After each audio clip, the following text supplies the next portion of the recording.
누구보다 옆에 밀착해서 5개월을 봤습니다. 저는 책을 한 줄 쓰는데도, 하나님은 반드시 다 한 줄 쓰는데도 20년 내용을 다 파악해요. 그냥 쓸 수가 없어요. 이게 어떤 내용인지 철저하게 분석하지 않고선 쓸 수가 없어요.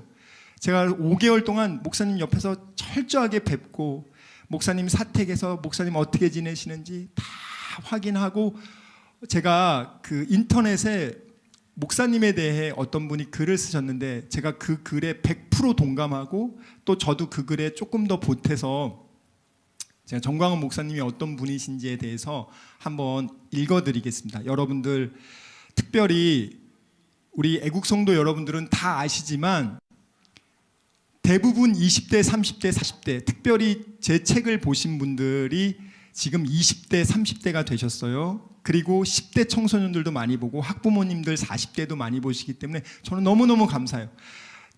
여러분, 제 책을 보신 분들 그 80만 명에게 제가 머리 숙여 말씀드립니다. 진실만 말씀드리니까 정광훈 목사님에 대해서 왜곡된 보도나 잘못된 그것에 대해서 현혹되지 마시고 진실을 정확하게 봐주시길, 이 편지는 하나님 앞에서 1.1획도 틀리지 않다는 것을 말씀드리고 제가 읽어드립니다.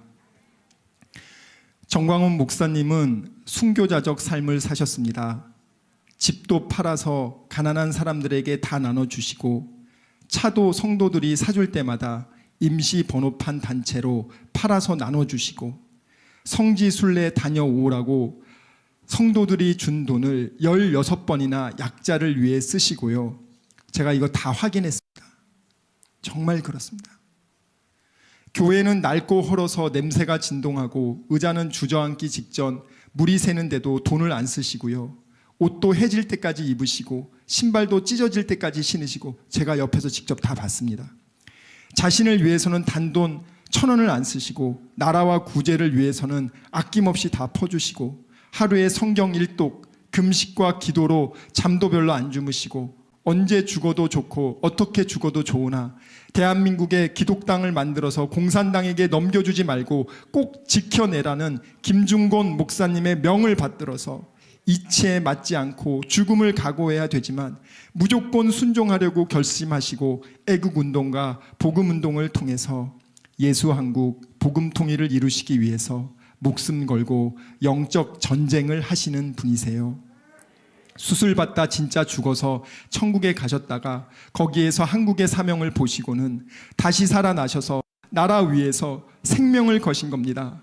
청년 시절 교회 사찰을 하겠다고 청소를 담당하시며 주의 몸을 닦듯이 교회 의자를 너무 감사해서 눈물을 흘리며 닦으시고, 담임 목사님 아들이 폐병에 걸린 것을 보시고는 학업을 그만두시고 전염병인데도 순종하시느라 목사님 아들 폐병 간호를 하시고, 대한민국 망했고 지구상에서 국호가 사라진다는 주님의 음성을 듣고서 전문가들을 일일이 만나서 실상을 알고는 기독교가 대한민국을 살려내야 되겠다고 결심을 하셨기에 어떤 중대형 교회 목사님들도 몸살이느라고 나서지 않는 일을 죽기 살기로 하고 계신 거예요. 수술 후 죽었다가 살아나서 마약 수준의 강한 진통제 맞다가 중단하고, 애국 문자 단체로 날린 것이 선거법 위반이라고 해서 병원 환자복 입으신 채로 감옥으로 끌려가서 진통제도 못 맞고 아픔을 참으면서 2달 반을 옥살이 하시다가 하나님께 사도 바울처럼 심한 고난을 당하지 못한 것이 너무나 죄송해서 나가서 순교시켜 달라고 강청 기도해서 무죄로 풀려나시고, 몸이 회복 안 된 상태라서 1년만 쉬었다가 아프리카로 가서 순교하시려고 했는데 쉬지도 못하시고 대한민국 살리려고 문재인과 맞짱 뜨는 산 순교를 하고 계시는 겁니다. 문재인과 좌파 정부에게 욕하시는 것은 너무나 당연하고요. 목사들, 장로들에게 욕을 하시는 것은 정신 차리게 하시는 것이고, 교만한 사역자는 그 욕에 발끈하고 겸손한 사역자는 그 욕을 마땅히 여기게 되는 것입니다. 정광훈 목사님이 아니면 아무도 이 일 못합니다. 늘 얘기하세요. 대형교회 목사님들, 당신 대신 마이크 잡으시라고요. 당장 넘겨주시겠다고요. 그런데 다들 못하시겠답니다. 근데 왜 나한테는 하라고 하냐고 물으시면, 형님은 이미 버린 몸이잖아요 하신답니다. 정광훈 목사님은 순교자이시고 선교자이세요.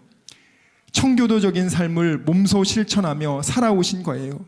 그러니까 하나님께서 이 중차대한 시기에 대한민국을 맡기신 거죠. 많은 목사님들이 WCC, WEA, 종교통합, 인본주의, 탐욕주의, 번영신학에 빠져 있을 때 이분은 오직 복음으로 승부를 거신 겁니다. 성도들이 얼마나 무서운데요. 존경할 만하니까 존경하는 거고요. 헌금 다 맡겨도 안심스러우니까 맡겨드리는 거예요. 절대 겉모습과 거친 말투만 보고 욕하거나 판단하면 안 됩니다. 훗날 공산화되어서 완전히 지구상에서 사라질 대한민국을 정광훈 목사님이 살려내셔서 복음화시켜서 대한민국의 국교를 기독교로 바꾸게 하시고 백투 예루살렘의 과업을 이루시고 순교하신 순교자로 기록되었을 때 사람 잘못 보았다고 후회하지 않게 지금이라도 정광훈 목사님 설교 한 편 제대로 들어보시길 진심으로 바랍니다. 이성적이고 논리적이고 체면을 차리는 사람들은 아무도 꿈쩍 안 할 때 하나님께서 살짝 건드리기시만 해도 할렐루야 할렐루야 하며 자지러지게 민감하시고 사람에게는 못해도 주님에게는 하루에도 수십 번씩 주님 사랑합니다를 고백하시는 정광훈 목사님을 하나님께서 얼마나 사랑하시고 얼마나 귀하게 여기겠어요. 혹여라도 정광훈 목사님에 대해서 부정적인 생각이 드셨었다면 기도 깊이 해보시고 마음을 돌이키시기를 간절히 원합니다.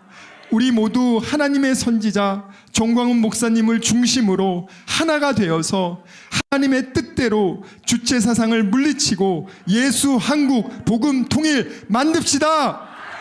할렐루야. 예.